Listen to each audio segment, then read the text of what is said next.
Hello, friends. Welcome to another solo episode. If you listened to the last solo episode, you will have heard my reflections on the fact that I have been in a lived experience of fear and freedom being two sides of the same coin.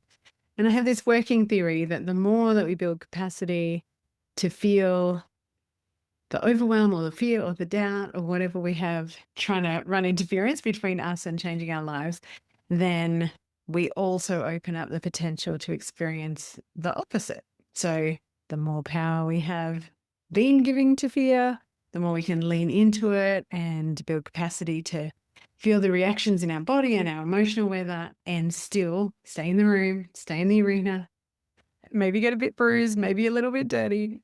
But yeah, that we actually also open up our capacity for the ease and the flow and the abundance and the joy and all of the things on the other side. So I've also been thinking about, universal orders. Like I have been saying for years that most of us deal with the universe in a way that's like, here's what I want, but I'm only going to fully own it, speak it, desire it, lean into it when I'm feeling like everything's good or everything is like ticking along, going my way. And then what tends to happen, if you're anything like I have always been, as soon as something big or small, my capacity's grown over the years, but there used to be that if anything came across my windshield or my lived experience where it's like, that's not aligned with what I just ordered from the universe, it was almost like I had a little dummy spit and was like, well, fine, I don't want it anyway.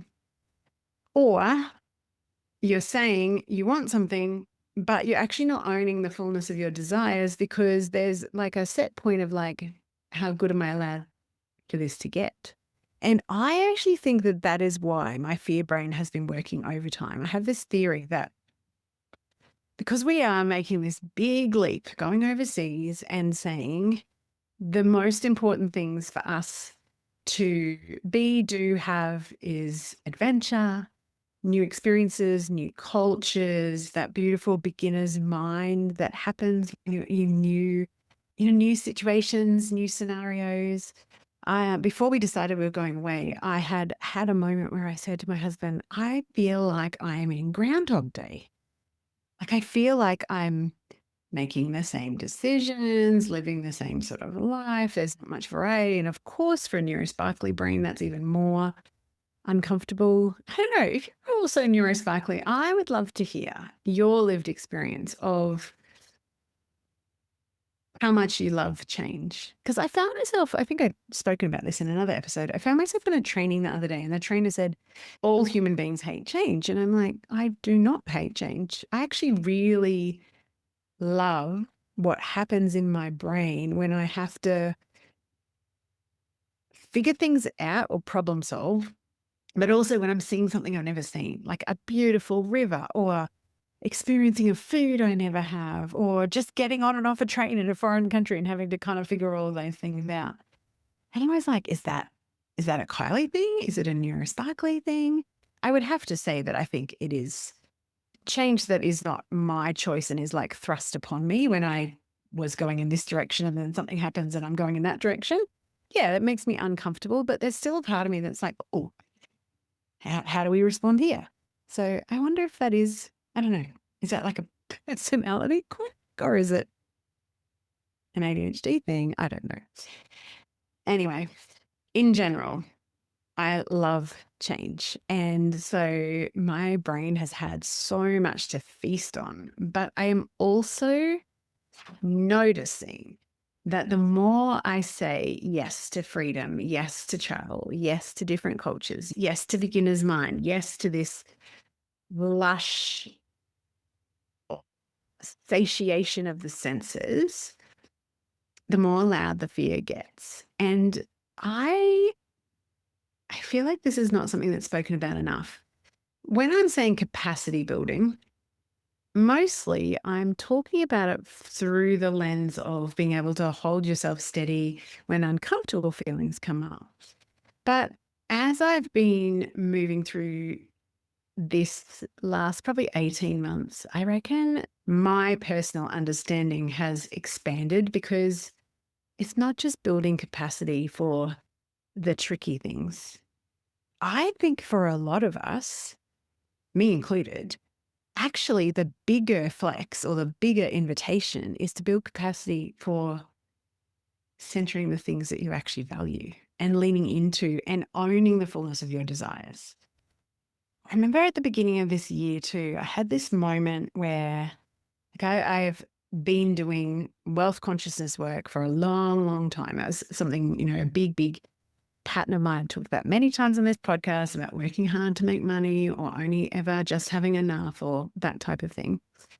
And when I was doing that work, I had this realization that my set point for receiving and ease of receiving, like receiving just because, was almost non-existent. And I use the language I often use is like there's an ocean of abundance, and I was holding up a little thimble and saying, just this, please, because I just had no lived experience of owning the fullness of what I truly wanted, which is overflow and more than enough, and being able to use wealth to literally make choices that will impact the world and many, many more people, and, conscious buying and good organic food and supporting local farmers, like all of the things. And I really realized that for me and a lot of my clients is the capacity to hold the ease and the flow and the abundance that is even more tricky. And so now when I talk about being my own solid ground, it's not just in the trying emotions, it's the fullness of it, like the fear and the freedom, the joy and the sorrow, the grief and the gratitude, like this whole polarity of life. I'm not the first one to say this. Anyway, my sense is for most of us, when we make an order to the universe puts our order into its delivery truck and it starts beep, beep, beep, beep out into the street, and it's zooming along towards us and our life.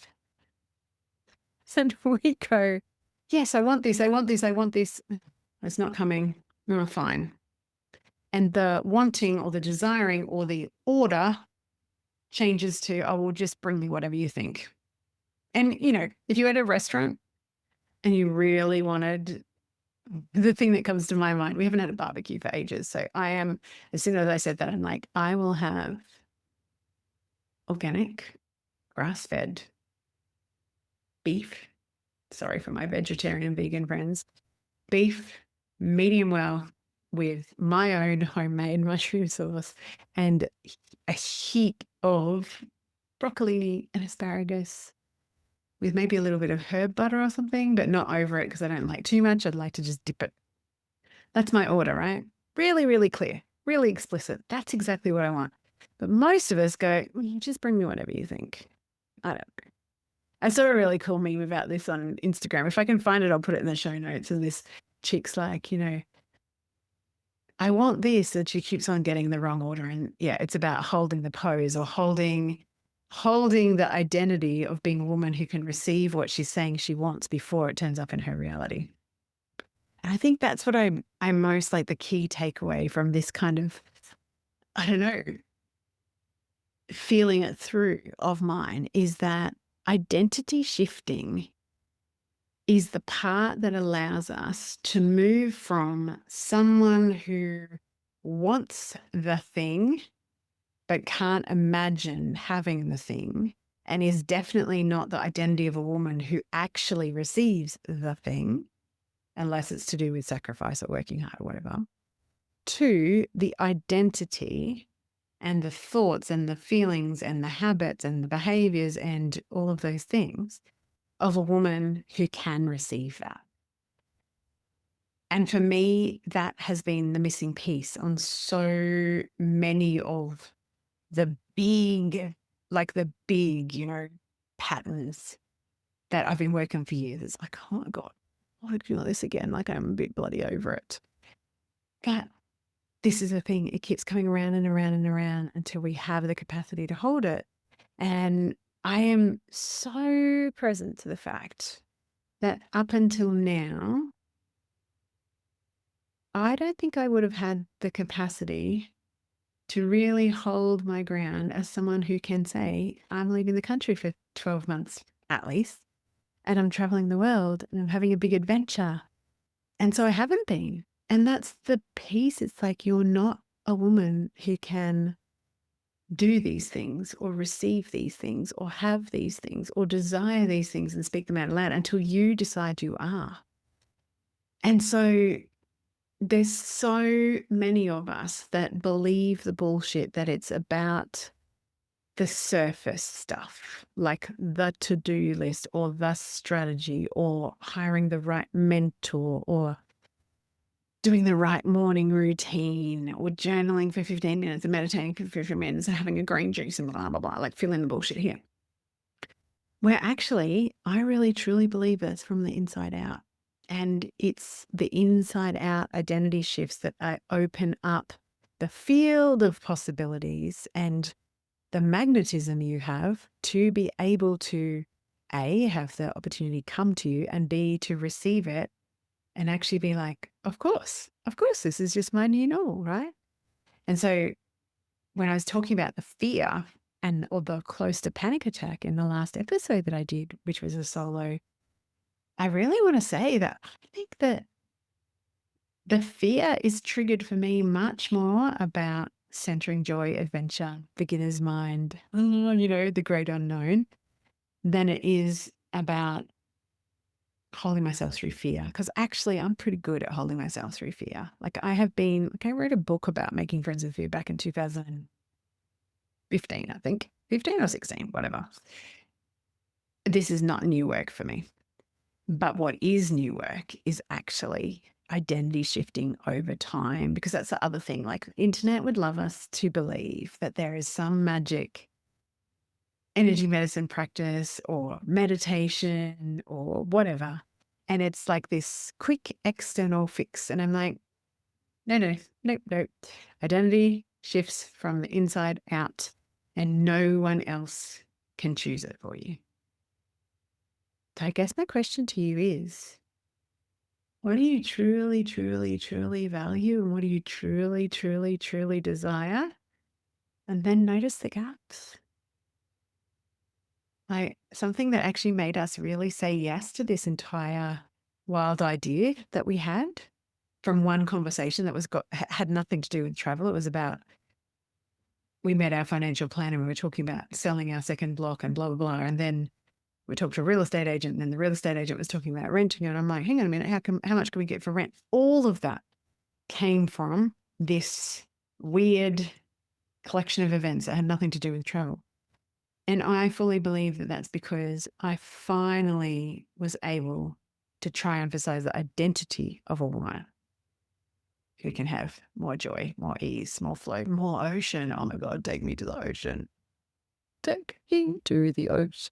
I'm so excited about that part. Well, I did just get, a beautiful new pirate scar, which is quite big because of my time in the sun. So Kylie has to be sun safe whilst in the ocean.